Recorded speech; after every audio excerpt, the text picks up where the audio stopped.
గతంలో 5 ఏళ్ళు పరిపాలన ఆంధ్రప్రదేశ్లో ఎట్లా ఉందో చూసాం. ఆ తర్వాత ప్రతిపక్షంలోకి రాకపోయినప్పటికీ కూడా ప్రతిపక్ష నాయకుడిగా చెప్తా ఉంటారు. సో ఆ పార్టీ నేతలు కావచ్చు, వాళ్ళందరూ చేస్తున్నటువంటి విధానం సోషల్ మీడియాను లేదనంటే ఇప్పుడున్నటువంటి కూటమి ప్రభుత్వాన్ని టార్గెట్ చేస్తూ సోషల్ మీడియా ద్వారా ఇష్టానుసారంగా మాట్లాడుతున్నటువంటి అంశాలు మనం చూస్తూ ఉన్నాం. అంటే ప్రాంతాల మధ్య, కులాల మధ్య, మతాల మధ్య చిచ్చులు పెట్టడం, ఇవన్నీ కూడా సర్వసాధారణంగా వీళ్ళు చేస్తున్నటువంటి పనులు వైసీపీకి సంబంధించిన వాళ్ళు. ఎందుకంటే సో దాంట్లో ఉన్న నేతలే వాళ్లే పట్టుబడుతున్నారు. ఇవన్నీ దొరుకుతున్నటువంటి నేపథ్యంలో ఇప్పుడు బెంగళూరు కేంద్రంగా ఒక భారీ కుట్రనైతే బయటపడింది. అంటే బెంగళూరు నిన్న ఏదైతే ఈ రావణ్ యూట్యూబర్ రావణ్ అంశం ఏదైతే ఉందో ఆయనకు సంబంధించినటువంటి ఎంక్వైరీలో బెంగళూరు కేంద్రంగా మీరు ఏం చేశారని నిన్న ఎంక్వైరీ సమయంలో కూడా ప్రశ్నించడం జరిగింది. రావణ్తో పాటు మాజీ ఐపీఎస్, ఐఏఎస్ పూర్తిగా వీళ్ళతో మీరు ఎందుకు మాట్లాడాల్సి వచ్చింది? ఇక ప్రశ్న రావణ్ కేసులో పోలీసులు ఇవన్నీ కూడా ఎవరిని గమన ఇంద్రసేన చౌదరిలకు విచారణలో నిన్న ఈ వేసినటువంటి ప్రశ్నలు ఇవి. సో ఇద్దరు డొంక తిరుగుడు సమాధానాలే చెప్పినట్టుగా తెలుస్తూ ఉంది. మరికొన్ని ప్రశ్నలకైతే అసలు పూర్తిగా అబద్ధాలు చెప్పారంట. ఇక గమన ఇంద్రసేనలను గన్నవరం పోలీసులు మూడోసారి విచారించారు. గన్నవరంలోని డిఎస్పీ కార్యాలయంలో నిన్న శనివారం కూడా ఉదయం నుంచి సాయంత్రం వరకు ఈ విచారణ సాగింది. సో కొన్ని ప్రశ్నల విషయంలో ఇద్దరిని కలిపి కొంతసేపు ప్రశ్నించారు. ఆ తర్వాత మరికొన్ని ప్రశ్నలు వేరువేరుగా కూడా విచారణ కొనసాగించారు. ఈసారి విచారణ మొత్తం బెంగళూరులో కార్యకలాపాల కేంద్రంగా సాగినట్టుగా తెలుస్తోంది. అంటే బెంగళూరులో మీరు ఎందుకు అక్కడి నుంచి కార్యకలాపాలు కొనసాగించారు, ఎవరు మీకు ఫండింగ్ ఇస్తున్నారు, అక్కడ ఎవరితో మీరు టచ్లో ఉన్నారు. బెంగళూరు అనగానే మనకి ఏం గుర్తొస్తుందో అందరికీ తెలిసిందే. ఇక గమన బెంగళూరులో ఉంటూ రీల్స్ చేసేది. హైదరాబాద్ నుంచి రావణ్ ఎన్నిసార్లు బెంగళూరు వచ్చాడని అడిగిన ప్రశ్నలకు మాత్రం గమన డొంక తిరుగుడుగా సమాధానం చెప్పినట్టుగా తెలుస్తూ ఉంది.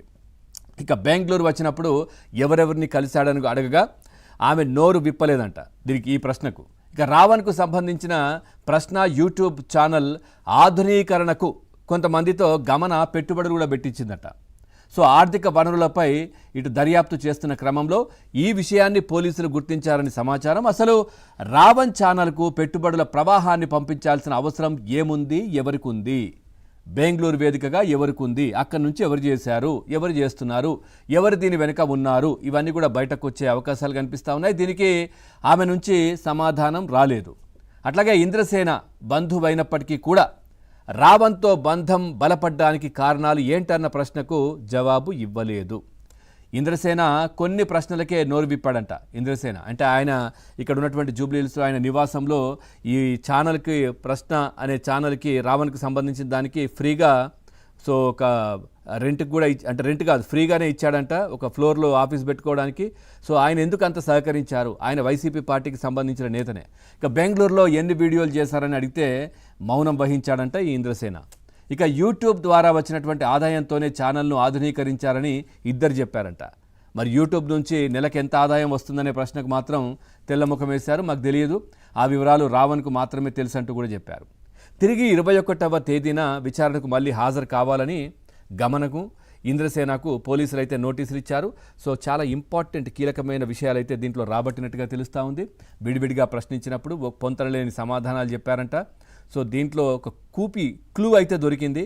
సో దాని ద్వారా డొంక కదిలే పరిస్థితులు అయితే కనిపిస్తూ ఉన్నాయి. ఇంకా ఎలాంటి భారీ కుట్రలకు తెరతీశారు ఈ రావణ్ అనే వ్యక్తి అనేది కూడా బయటకు వచ్చే అవకాశాలు ఉన్నాయి. ఆయన వెనుక ఎవరున్నారు, ఎవరు ఫండింగ్ చేస్తున్నారు, ఎవరి ప్రోద్బలంతో ఆయన ఈ విధంగా ఇష్టానుసారంగా రెచ్చిపోయాడు, ఇవన్నీ కూడా బయటకు రాబోతున్నాయి. సో ఈ అంశానికి సంబంధించి మనం చర్చలోకి వెళ్దాం. చర్చలో పాల్గొంటున్నారు రాజకీయ విశ్లేషకులు అంకంరావు గారు. సార్ నమస్కారం. అట్లాగే TDP party senior leader SP Saheb గారు. సార్ నమస్తే. అట్లాగే advocate BJP senior leader Krishnakant గారు. అందరికీ నమస్కారం. ముందుగా అంకంరావు గారు, సార్ మనం రెగ్యులర్గా చర్చించుకుంటున్నాం ఈ అంశాన్ని, చాలాసార్లు మనం మాట్లాడాం. అయినప్పటికీ కూడా నిన్న గమన అదేవిధంగా ఈ చౌదరి ఈ ఇద్దరిని కూడా ప్రశ్నించారు కదా సార్. ప్రశ్నించినప్పుడు ఈ బెంగళూరు అనే అంశం బయటకు వస్తోంది పదే పదే. ఈ బెంగళూరులో వీళ్ళ కార్యకలాపాలు, ఇక్కడ ఉండి అక్కడ పనిచేయడం ఏంటి, వీళ్ళు వెనక ఎవరున్నారు, ఎవరు ఫండింగ్ చేస్తున్నారు సార్, మీరు ఎట్లా విశ్లేషిస్తారు దీనికి సంబంధించి? అంటే ముందుగా పవన్, మీకు ఏబిఎన్ ఆంధ్రజ్యోతి యాజమాన్యానికి, మిత్రులు కృష్ణకాంత్ గారికి అలాగే సాహెబ్ గారికి, వీక్షకులందరూ కూడా శుభ మధ్యాహ్నం సార్. నమస్కారం. బెంగళూరు అంటే ఎవరు గుర్తు వస్తారో ప్రపంచానందరికీ తెలుసు.